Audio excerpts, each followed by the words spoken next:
5A is now a standing low. More mix-up options and ways to catch shield is always nice. 5B has more hit stun. You can now link out of it into normals when using it as a makeshift anti-air, or while using it 12 to catch jump outs and pressure.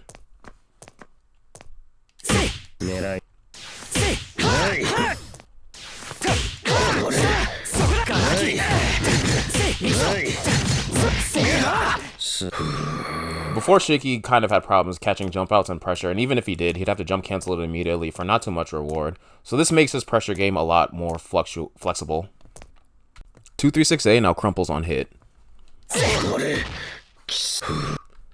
Before, it was almost exclusively a combo tool you'd have to save for skill bonus, but now that it's removed, it has a lot more utility as a fast, long-range grounded poke that you can actually cancel into 214C on reaction and get a full confirm.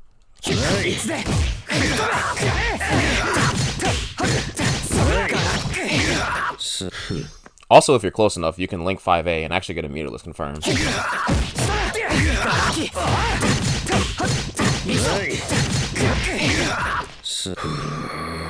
22C has a lot more hit stun and can confirm on air hit now. Before, you could use it as a giant hitbox to hold down the neutral, especially versus opponents that were air dash happy, but couldn't get much off it before aside from an immediate EX cancel. Now the reward is far greater.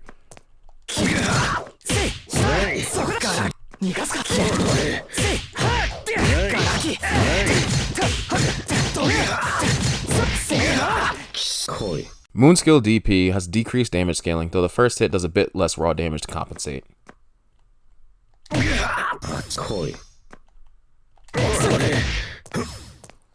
You'll probably want to change your confirm to let all hits rock, and then do a charge JC to bring them back down in your combos, rather than just doing the first hit like before.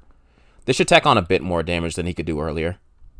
214A has reduced startup and recovery, though there's been no change to the frame advantage on block. It's now far better as a ranged poke that has a very strong low profile attached to it.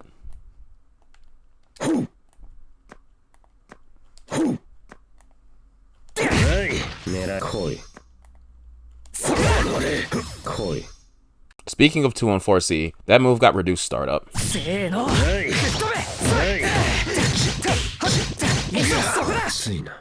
Also, I might be going crazy here, but I think the proration got a little bit increased. That might have been a stealth change though.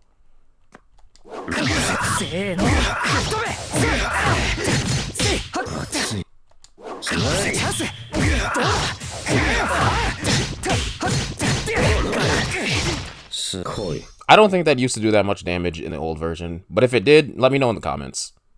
Finally, and this is the biggest change, 22A can now be held down for a feint, and this has a lot of strong implications. Because you can feint this by holding it down, that means you can partial charge it and the overhead will still come out. As you can see, that overhead was very delayed. So an example of a mix-up you can do with the new feint 22A is low to the ground air throw and then make them guess between feint low and feint half charge overhead.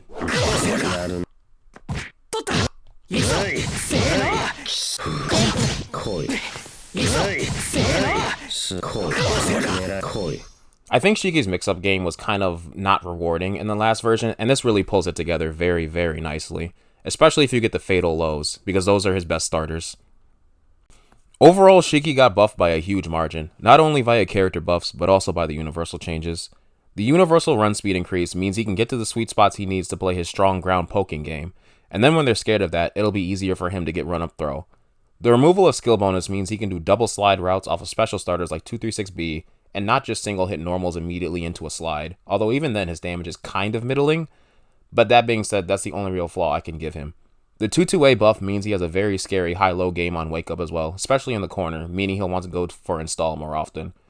Before, I thought he was kind of a mini Arcweed at the end of patch 1.2, but he's really come into his own with these changes as a mid-screen poking monster and mix-up monster once he's in the corner.